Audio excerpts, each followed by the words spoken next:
Hello everyone, welcome to our channel knowledge of philosophy. তোমাদের জন্য আরেকটি নতুন ভিডিও নিয়ে আমরা চলে এসেছি। আজকে আমাদের আলোচনার বিষয় হলো কারণ। অলরেডি আমরা কার্যকারণ সম্বন্ধটা ক্লাস 11-এ পড়েছি এবং আমরা একটা ক্লাসে এই কার্যকারণ সম্বন্ধ নিয়ে আলোচনাও করেছি। তোমরা যদি কেউ নতুন সদস্য থেকে থাকো এবং যারা এই ভিডিওটি দেখছো, অবশ্যই কার্যকারণ সম্বন্ধর যে এই ভিডিওটি আপলোড হয়েছে আমাদের চ্যানেলে, তোমরা গিয়ে একবার কার্যকারণ সম্বন্ধ ভিডিওটি দেখে নাও। হয়তো তার থেকে তোমরা অনেকটা তোমরা বুঝতে পারবে বা তোমাদের কাছে ক্লিয়ার হয়ে যাবে যে কারণ বিষয়টা কী বা কী বোঝাতে চাইছে। তো কারণ আলোচনা করার আগে দিয়ে আমরা বলবো যে প্রথমে আগে জানবো কার্যটা কি, কারণটা কি। কার্য না থাকলে কিন্তু কারণ ঘটে না, কারণ না থাকলে কিন্তু কার্য ঘটে না। তো জগতে যা কিছু ঘটে তাই হলো কার্য, আর যার জন্য ঘটে সেটা হলো কারণ। যে যা কিছু ঘটবে জগতে তাই হলো কার্য, আর যার জন্য ঘটবে সেটাই হলো কারণ। বিষ পান হলো মৃত্যুর কারণ। মৃত্যুটা কেন হচ্ছে? বিষ পানটা করেছে বলেই তার মৃত্যুটা হচ্ছে। তাহলে বিষপান হলো মৃত্যুর কারণ। এই উদাহরণটা দিয়ে যদি আমরা বুঝি তাহলে কি দাঁড়ালো, যে মৃত্যুটা যে ঘটছে তার পেছনে একটা কারণ আছে। সেই কারণটা কি? যে বিষপানটা করেছে।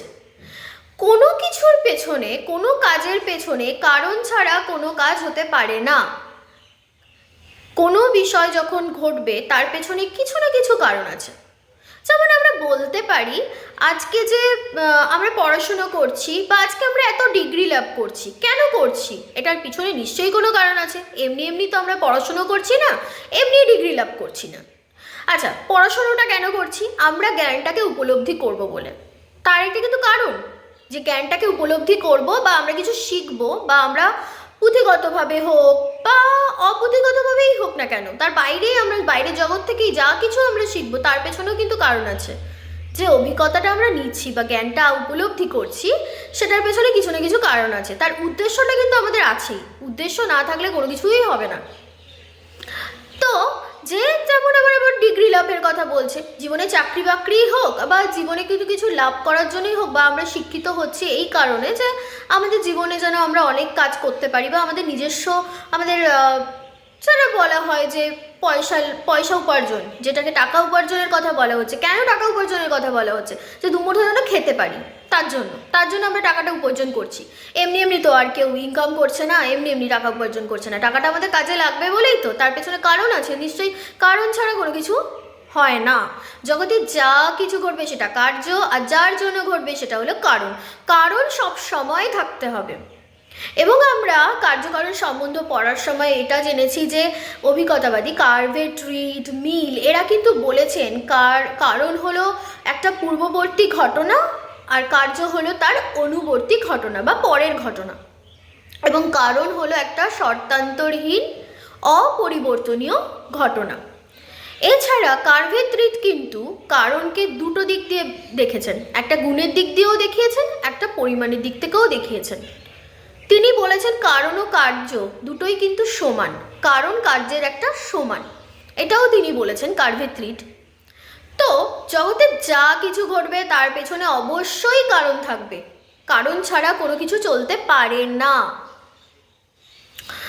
যেমন এখানে বলা হয়েছে আরেকটা, কার্য কারণ একটা উভয় একে অপরের পরিপূরক সম্বন্ধ। এবং এখানে আরেকটা জিনিস আমরা কার্যকারণ সম্বন্ধ পড়ার ক্ষেত্রেও আমরা জানতে পেরেছিলাম যে কারণ আর কার্যের মধ্যে স্রষ্টা আর সৃষ্টির একটা কথা বলা হয়েছে।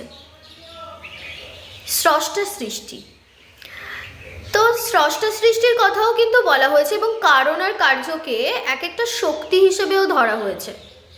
যে কার্যকারণটা একটা শক্তি হিসেবে কাজ করে, যে ওখানে যদি কোনো শক্তি না থাকে, শক্তিটা যদি না থাকে তাহলে সেটা ঘটতে পারে না। তো আমরা এটাই বলতে পারি, মোদ্দা কথা হচ্ছে কারণ হলো জগতে যা কিছু ঘটবে তার পেছনে কিছু না কিছু কারণ থাকবেই। তো এই কারণ আলোচনা করতে গিয়ে আমরা কারণের যেই শর্তগুলো জানবো, সেটা হচ্ছে আবশ্যিক শর্ত, পর্যাপ্ত শর্ত, বা আবশ্যিক পর্যাপ্ত শর্তটা কি। কারণ জানতে গেলে আমরা এটা জানবো। কারণের মধ্যে কিন্তু এই আবশ্যিক শর্ত, পর্যাপ্ত শর্ত আর আবশ্যিক পর্যাপ্ত শর্ত লুকিয়ে আছে। আমরা প্রথমে জানবো আবশ্যিক শর্তটা কি। আবশ্যিক শর্ত হলো যেই ঘটনাটা না ঘটলে কোনো কার্য ঘটতে পারে না, সেটাই হলো আবশ্যিক শর্ত। যে মানে যেই শর্তটা না ঘটলে কোনো কার্য ঘটতে পারে না, সেটা হলো আবশ্যিক শর্ত। যেমন যেমন অগ্নিসংযোগ হলো ধূম সৃষ্টির কারণ, তাই তো? তাহলে এখানে আবশ্যিক শর্ত যে অগ্নিসংযোগটা ধূম সৃষ্টির জন্য একটা আবশ্যিক শর্ত। যদি অগ্নিসংযোগ না হয় তাহলে সেখানে ধূম আছে কিনা সেটা আমরা বুঝতে পারবো না। যেমন হচ্ছে জল পান, মানে জলটা মানুষের বেঁচে থাকার একটা কারণ, তাই তো? জল যদি আমরা পান না করি, জল যদি আমরা না খাই, তাহলে কি কোনো মানুষ বেঁচে থাকতে পারে? জলটা অবশ্যই মানুষের বেঁচে থাকার জন্য একটা আবশ্যিক শর্ত। তেমন বলা হচ্ছে যে অগ্নিসংযোগ ধূম সৃষ্টির একটা আবশ্যিক শর্ত। যেমন হচ্ছে অগ্নিসংযোগ না ঘটলে কখনো ধূম সৃষ্টি হতে পারে না, তেমনি আমরা জল যদি পান না করি তাহলে আমরা কিন্তু বেঁচে থাকতে পারবো না। এটার একটা আবশ্যিক শর্ত যেটা ঘটতেই হবে। মানে অর্থাৎ এটাই বোঝাচ্ছে যে যেই ঘটনাটি বা যেই শর্তটি অবশ্যই ঘটতে হবে, সেই শর্তটি যদি ঘটে তাহলেই পরবর্তী কাজটা হবে। একটা ঘটনার পেছনে আরেকটা ঘটনার জন্য অবশ্যই তার সাথে একটা সম্পর্ক থাকবে। যদি সেই ঘটনাটি না ঘটে তাহলে সেই ঘটনাটা মানে কোনোটার সাথে কোনোটা যদি সংযোগ না থাকে তাহলে কিন্তু সেটা হবে না। যেমন আমরা বলছি হচ্ছে জল হচ্ছে মানুষের বেঁচে থাকার একটা আবশ্যিক শর্ত। যে জলটা যদি আমরা না খাই বা জল যদি আমাদের কাছে কোনো কাজে না লাগে, জল যদি না আমরা খেতে পারি, তাহলে তো আমরা একটা মানুষ বেঁচে থাকতে পারে না। একটা মানুষের বেঁচে থাকার জন্য কিন্তু জলটা খুবই প্রয়োজন, যেটা এই ঘটনাটার সাথে একটা ঘটনার একটা সংযোগ কিন্তু অবশ্যই থাকতে হবে, সেটা হলো আবশ্যিক শর্ত। এবার আমরা জানবো পর্যাপ্ত শর্তটা কি।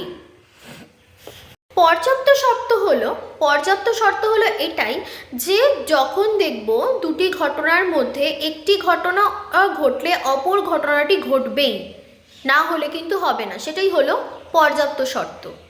যেমন হচ্ছে ভাত খেলাম, তাতে কিন্তু ক্ষুধাটা আমাদের নিবলো, খিদেটা মিটলো, ক্ষুধা মিটলো। তো ক্ষুধা যে মিটলো বা খিদেটা যে মিটলো সেটা কি কারণে ঘটলো? ভাতটা খেলাম, কেন খেলাম? ভাতটা খেলাম, তারপরেই কিন্তু আমাদের খিদেটা মিটলো। সেটাই হলো যে একটা ঘটনা ঘটলে অপরটি ঘটবে, তারপরেই কিন্তু সেটাই হলো পর্যাপ্ত শর্ত, মানে একটা অপরের পরিপূরক। যে ভাতটা খেলাম, কি কারণে খেলাম, কিসের জন্য খেলাম? যে আমরা খিদেটা মেটাবো তার জন্য ভাতটা খেলাম। যেমন হচ্ছে আরেকটা বোঝা যায় যে বৃষ্টি হলেই কিন্তু মাটিটা ভিজবে। যে একটা ঘটনা অপরটির সাথে সংযোগ আছে, মানে একটি ঘটনা ঘটলে অপর ঘটনাটি ঘটবেই।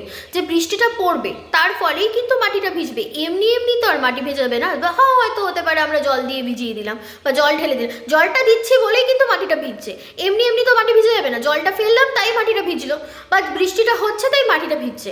তাই এটা হলো যে বৃষ্টি হলো মাটি ভেজার একটা পর্যাপ্ত শর্ত। যে পর্যাপ্ত শর্ত বলতে একটা ঘটনা ঘটলে অপর ঘটনাটি অবশ্যই ঘটবে এবং দুটি ঘটনার মধ্যে একটা সম্বন্ধ বা সংযোগ থাকতে হবে, এটাই হলো পর্যাপ্ত শর্ত। বা এখানে বলা হবে কোনটাকে পর্যাপ্ত শর্ত? বৃষ্টি পড়লোতেই মাটিটা ভিজলো, এখানে মাটি ভেজার পর্যাপ্ত শর্ত হলো বৃষ্টিটা, কারণ বৃষ্টিটা ঘটলো বলেই কিন্তু মাটিটা ভিজলো, মানে একটা ঘটেছে বলেই অপরটি ঘটবে, তাহলে এখানে হচ্ছে পর্যাপ্ত শর্ত। এবং আমরা আলোচনা করব আবশ্যিক পর্যাপ্ত শর্ত, যেখানে আবশ্যিক শর্ত ও পর্যাপ্ত শর্ত যেটা আলোচনা করব। যে আবশ্যিক শর্ত আর পর্যাপ্ত শর্ত এটাও কিন্তু একে অপরের পরিপূরক। আবশ্যিক শর্ত আর পর্যাপ্ত শর্ত কিভাবে বুঝবো? যে আবশ্যিক শর্ত ঘটলে কিন্তু পর্যাপ্ত শর্তও ঘটতে হবে, মানে দুটো ঘটনার একটা সংযোগ আছে। অবশ্যই কোনো ঘটনার পেছনে আবশ্যিক শর্তও যেমন থাকবে তার পর্যাপ্ত শর্তটাও তেমন থাকবে। তো এবার আমরা আলোচনা করব বহু কারণবাদ। বহু কারণবাদে কি বলছে? যে একটা কার্যের বিভিন্ন কারণ থাকতে পারে, এটা সাধারণ মত। যে বহু কারণবাদ এর সাধারণ অর্থ হলো একটা কার্যের বিভিন্ন কারণ থাকতে পারে। যেমন বলতে পারি, এই প্রথমে বলি, বহু কারণবাদের প্রবক্তা হলো মিল আর বেইন। এবং এই বহু কারণবাদটা কি বলছে? যে একটা কার্যের বিভিন্ন কারণ থাকতে পারে। যেমন মৃত্যুটা যে ঘটছে এর কিন্তু বিভিন্ন কারণ হতে পারে। কি মৃত্যুর বিভিন্ন কারণ কি? যেমন হলো বিষপান হলো মৃত্যুর কারণ, আত্মহত্যা করলো তার মৃত্যু ঘটলো, অ্যাক্সিডেন্টে তার মৃত্যু ঘটলো। এই একটা কার্যকে নির্ভর করে এই মৃত্যুটা যে কার্য, আর তার কারণগুলো কি কি? বিষপান করলো, তারপর হলো কি অ্যাক্সিডেন্ট হলো, আত্মহত্যা করলো, যাই হোক যেভাবেই হোক যে মৃত্যুটা ঘটছে, তার কার্যটা ঘটছে, এইগুলোকেই বলা হচ্ছে বহু কারণ। যে একটা কার্যকে নির্ভর করেই অনেকগুলো কারণ হবে বা অনেকগুলো কারণ তার ঘটতে পারে। যেমন আমরা বলছি যে সে বিষপান করেছে, তার মৃত্যু ঘটেছে। একটা খবরে আমরা কি সাধারণত নিউজে দেখি, একটা নিউজে অনেক রকম দুর্ঘটনাটা দেখি যে মারপিট করেছে, তার মাথা ফেটে গেছে, হঠাৎ তার মৃত্যু ঘটলো, এটা জানলাম। আত্মহত্যা করেছে, মৃত্যু ঘটলো, বিষপান করলো, মৃত্যু ঘটলো, সাপে কামড়ালো, মৃত্যু ঘটলো, সব কিছুতে মৃত্যু ঘটলো। কেন? অনেকগুলো কারণ, তার জন্য মৃত্যু ঘটলো। মেন বিষয়টা কি, যে মৃত্যুটা কেন ঘটছে? আমাদের হৃদস্পন্দন যদি বন্ধ হয়ে যায় তাহলে কিন্তু মৃত্যুটা ঘটছে। মেনলি আমাদের হৃদস্পন্দনটা বন্ধ হয়ে গেছে, তার জন্যই মৃত্যুটা ঘটছে।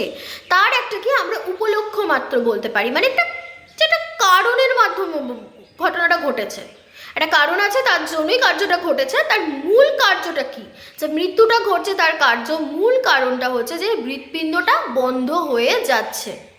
এইগুলোকেই বলা হচ্ছে বহু কারণবাদ, যে একটা কার্যের ওপর একটা কার্য অনেকগুলো কারণের জন্য ঘটতে পারে, এটা হলো বহু কারণবাদ। তো এই বিষয়গুলো থেকে আমরা জানতে পারলাম যে কারণ কি। আগে প্রথমে কারণ বিষয়টা জানতে পারলাম, এবং কারণের যে আবশ্যিক শর্ত, পর্যাপ্ত শর্ত, আবশ্যিক পর্যাপ্ত শর্ত, সেই বিষয়টা জানতে পারলাম, এবং বহু কারণবাদটা কি সেটাও আজকে আমরা জানতে পারলাম। আমাদের কাছে কারণ বিষয়টা আরও ক্লিয়ার হয়ে গেল যে কারণটা কি। অবশ্যই একটা কারণের পেছনে অবশ্যই কার্য থাকবে, কার্য না হলে কোনো কারণ হতে পারে না। তেমন কার্যটা ঘটলেও কারণটা দরকার। জগতে যা কিছু ঘটবে না, যা কিছু ঘটুক, তার পেছনে কারণটা আমাদের হবেই, মানে কারণ ছাড়া কোনো বিষয় ঘটতে পারে না। আমাদের ভিডিওটি যদি তোমাদের ভালো লেগে থাকে অবশ্যই লাইক, শেয়ার অ্যান্ড সাবস্ক্রাইব করো, এবং যদি তোমাদের কোনো অসুবিধে হয় তাহলে অবশ্যই কমেন্ট বক্সে আমাদের জানাও। তাতে আমরা হয়তো চেষ্টা করব তোমাদের প্রবলেমগুলোকে সলভ করার। এবং তোমরা কমেন্ট করে আমাদের ইউটিউব চ্যানেলে জানাতে পারো নলেজ অফ ফিলোসফিতে, এবং আমাদের যে ফেসবুক পেজ আছে নলেজ অফ ফিলোসফি, সেখানেও তোমরা কমেন্ট করে জানাতে পারো। তোমাদের যদি ভিডিওটি ভালো লেগে থাকে অবশ্যই লাইক, শেয়ার অ্যান্ড সাবস্ক্রাইব করে ফেলো। Thank you. আজকের ক্লাসটা এইটুকুনি।